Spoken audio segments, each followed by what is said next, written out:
Hulicam sa Quezon City, tinangay ang isang nakaparadang motorsiklo. Sa tulong po ng CCTV, natunton ang isang sangkot umano dahil sa kanyang tattoo.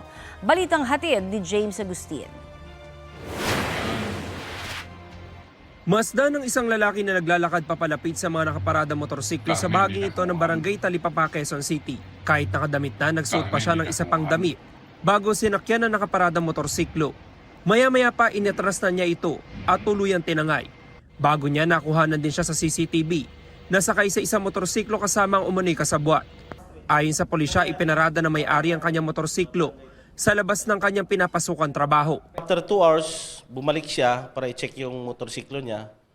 Ngayon, pag kasi kukunin niya sana yung pagkain niya na iwan niya sa U-box ng motor niya, nagulat na lang siya, wala na yung motorsiklo niya. Naiwanan niya itong susi sa motorsiklo kaya madali itong natangay. Nang i-review ang kuha ng CCTV, doon na kumpirma na ninakaw ang motorsiklo.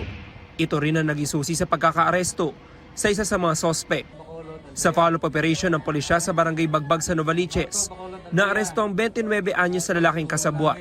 Nakita natin yung isang marking sa isang suspect na merong tattoo sa kanyang kamay.